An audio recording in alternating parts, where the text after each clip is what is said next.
हमारे इस भव्य जन्माष्टमी कार्यक्रम की एक विशेषता है। जैसे आपने देखा होगा ना, फिल्म जब चलती है तो कलाकार सबको नजर आते हैं, लेकिन डायरेक्टर किसी को नजर नहीं आता। लेकिन डायरेक्टर ही सबको गाइड कर रहा होता है। हमारे इस भव्य मंच पर महाराज जी का भी एक कक्ष बनता है, जहां से बैठकर वो सबको गाइड करते हैं। ये 2010-11 की जन्माष्टमी होगी। हमें याद है, उसमें एक स्वामी भैया ने बहुत ही इफेक्टिव सत्संग किया था, इतना प्रभावशाली कि पूरा पंडाल तालियों से गूंज गया था। उसके बाद नेक्स्ट डे ही हमें महाराज जी के पास जाने का मौका मिला। महाराज जी बहुत प्रसन्न थे उन स्वामी भैया से, उनके सत्संग से। पर हमने कहा, महाराज जी बस एक बात समझ नहीं आई, वो पूरे टाइम थोड़ा सा टिल्ट, थोड़ा टेढ़ा होकर खड़े रहे, भैया सीधे ही नहीं हुए। हमने जैसे ही कहा, महाराज जी जोर की हंस पड़े।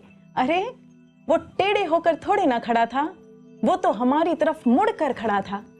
हमने उसकी अचानक से सेवा लगा दी थी ना, इसलिए वो पूरा टाइम हमसे प्रार्थना करता रहा, महाराज जी अगर आपने सेवा लगाई है तो बोलना भी आप ही बोलना। हमें आज भी याद है भाइयों बहनों, महाराज जी ने अपने यूजुअल से स्टाइल में हाथों को सिर के पीछे रखा और कहा, उसने हमसे प्रार्थना की थी और हमने स्वीकार कर ली। उस समय हमारे मन में एक भाव आया और हमने महाराज जी से कह भी दिया। हमने हाथ जोड़कर कहा, महाराज जी ये तो ऐसे ही हो गया ना कि जब बारिश होती है तो सबको सिर्फ बादल दिखता है, जैसे हमें सिर्फ भैया बोलते दिखे। पर ये तो कोई सोच ही नहीं पाता कि उन बादलों को भरने वाला तो कोई और है, वो दूर बैठा महासागर। महाराज जी ने सुना और हल्का सा मुस्कुरा दिए।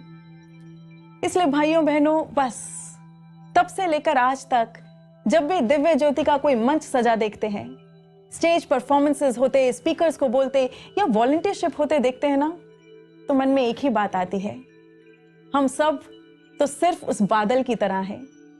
हमें प्रतिभाएं भरने वाले और हमसे काम कराने वाले तो केवल वे हैं, हमारे महासागर, हमारे गुरुदेव आशुतोष महाराज जी। जन्माष्टमी का ही समय था और मेरी सत्संग की सेवा लगी। मीराबाई जी का एक भजन था जिस पर मुझे सत्संग करना था। मैं बहुत भावों में डूबी हुई थी और मेरे मुख से सहज ही निकला कि मीराबाई जो कृष्ण की परम शिष्या थी। उस वक्त तो मैंने वो सत्संग की सेवा पूर्ण की, लेकिन उसके पश्चात जब मैं महाराज जी के पास आई तो महाराज जी ने बड़े ही प्रेम से कहा, वो क्या बोली थी तुम, मीरा कृष्ण की शिष्या थी। और उस वक्त मुझे बात समझ ही नहीं आई, मैंने हाथ जोड़ दिए। कई वर्षों पश्चात मुझे एहसास हुआ कि महाराज जी मात्र मुझसे कह नहीं रहे थे, महाराज जी तो मुझे करेक्ट कर रहे थे। इतने बड़े मंच से मैं ये बात कह गई कि श्री कृष्ण की शिष्या, जबकि मीराबाई जी तो रविदास जी की शिष्या थी। कार्यक्रम के दौरान इस कक्ष में ही महाराज जी स्वयं, जितने पार्टिसिपेंट्स होते हैं, महाराज जी स्वयं किसी को भी बुला लेते हैं, उनको गाइड करते हैं, ये कार्य ऐसे नहीं ऐसे करना है। स्पीकर्स होते हैं, महाराज जी एट ए टाइम बुलाकर ये बोल कर आना है, तुम्हें ये कहना है। एक बार की बात है कि बात चली कि महाराज जी लोग डांस परफॉर्मेंसेस को देखकर बहुत खुश हो रहे हैं। लोग कह रहे हैं कि ये तो बहुत अच्छा है कि डांस से भगवान मिल जाए। तो महाराज जी उसी समय, महाराज जी मुझे एक रिवोल्यूशनरी के रूप में दिखे और महाराज जी का एक क्रांतिकारी स्वर उभरा। और महाराज जी ने इंस्ट्रक्ट करते हुए हम में से एक प्रीचर को कहा, एक एंकर को कहा कि अभी बाहर जाओ और जाकर बोल कर आओ कि मीरा ने नाचकर भगवान को नहीं पाया, बल्कि मीरा ने भगवान को पाया था, वो इसलिए नाची थी। महाराज जी की सेवा का कोई भी मंच हो, उसमें श्री कृष्ण का बिल्कुल वही उद्घोष अप्लाई होता है, मयि वयते निहतः पूर्वमेव। अर्जुन, मैं पहले ही सब कुछ कर चुका हूँ, तुझे तो बस निमित्त मात्रम भव। मेरे किए हुए को मैनिफेस्ट करना है एक यंत्र बनकर। हम दिव्य ज्योति जागृति संस्थान में इस प्रिंसिपल को जीते हैं। मुझे याद है, एक बार एक बुक की मैन्युस्क्रिप्ट लेकर हम महाराज जी के पास गए और पूछा, महाराज जी इस बुक का टाइटल क्या रखें। महाराज जी बोले, भारत विश्व का हृदय। फिर एकदम से दूसरी कंसेक्यूटिव लाइन में महाराज जी बोले, कृष्णम वंदे जगत गुरुम।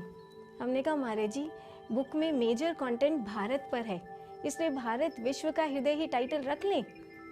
तो महाराज जी ने कहा, अच्छा ठीक है। पर उस दिन से हमेशा मेरे माइंड में ये बात आती थी कि महाराज जी ने फिर कृष्णम वंदे जगत गुरुम क्यों कहा। गुरु महाराज जी तो कुछ भी ऐसे ही अकारण नहीं बोलते, सालों बाद संस्थान में तत्व दीपन प्रोग्राम्स शुरू हुए। उसमें मेरी स्पीच देने की पहली सेवा जिस प्रोग्राम में लगी उसका टाइटल था भारत विश्व का हृदय। और फिर अगले ही कंसेक्यूटिव मंथ फिर से तत्व दीपन में मेरी सेवा लगी और उस प्रोग्राम का टाइटल क्या था? कृष्णम वंदे जगत गुरु। मतलब वही मैं पहले ही सब कुछ निर्धारित कर चुका हूँ, तुम्हें बस यंत्र बनना है। और सच्चाई तो ये है कि हम यंत्र भी खुद नहीं बन पाते हैं। हर स्टेज पर डिलीवरी करने से पहले जो एक इंस्ट्रूमेंटल स्टेट चाहिए होती है, वो अवस्था भी महाराज जी ही देते हैं। अब जैसे इस जन्माष्टमी के प्रोग्राम में मेरी महारास पर बोलने की सेवा लगी। पहली बार ऐसा सब्जेक्ट मिला, महारास। तो उससे पहले ही रंग वर्षा, प्रेमा भक्ति से रिलेटेड अंतर जगत में एक्सपीरियंसेस होने लगे थे। महाराज जी रास के उस रस में, उस जोन में एस्टैब्लिश कर रहे थे। क्योंकि ब्रदर्स एंड सिस्टर्स, दुनिया के स्पीकर्स मुंह से बोलते हैं, बुद्धि से बोलते हैं, ज्यादा से ज्यादा हृदय से, दिल से बोलते हैं। पर यहाँ इस ऑर्गेनाइजेशन में श्री आशुतोष महाराज जी के प्रचारक शिष्य अनुभव में उतर कर बोलते हैं।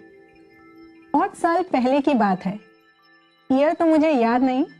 जयपुर में एक प्रेस्टिजियस इंटरनेशनल कॉन्फ्रेंस थी on positive and transcendental psychology. World over से renowned psychologists, professors as speakers participate कर रहे थे। उसमें हमारे संस्थान को भी व्यूज देने के लिए बुलाया गया। टॉपिक मिला था Shri Krishna as a supreme psychologist. लेकिन जिन प्रचारक दीदी की इस सेशन को फैसिलिटेट करने की सेवा लगी थी, उन्हें एंड मोमेंट पर किसी और सेवा के लिए जाना पड़ा और ये सेवा मेरी झोली में आ गई। 2 घंटे बाद की ही ट्रेन की टिकट थी। मैंने सेवा का मैसेज मिलते ही महाराज जी को फोन किया। कहा, महाराज जी बहुत शॉर्ट नोटिस है, मेरा तो श्री कृष्ण और साइकोलॉजी पर कुछ भी प्रिपेयर्ड नहीं है। दूसरी साइड से महाराज जी की बुलंद आवाज आई, अरे सेवा तो गुरु का प्रसाद होता है, डिवाइन गिफ्ट है कि नहीं? मैंने हल्के से कहा, महाराज जी पर ये तो ऐसे ही हो गया जैसे किसी को रिंग गिफ्ट कर दी जाए पर उसके पास रिंग फिंगर ही ना हो। महाराज जी जोर से हंसे और बोले, तू जानती है जिसने तुझे ये रिंग दी है ना, वो इस अंगूठी को पहनने की उंगली देने का सामर्थ्य भी रखता है। And guess, Maharaj ji did it. Conference में बहुत अच्छे से मैसेज डिलीवर हो पाया और बस तब से जब भी कहीं किसी प्रोग्राम में लेक्चर की सेवा लगती है, जैसे जन्माष्टमी इवेंट में, तो ये सारा एपिसोड रीप्ले हो जाता है कि अंगूठी भी उनकी है, उंगली भी उनकी है, मींस सेवा भी उनकी दी हुई है और बोलने वाला भी उनके ही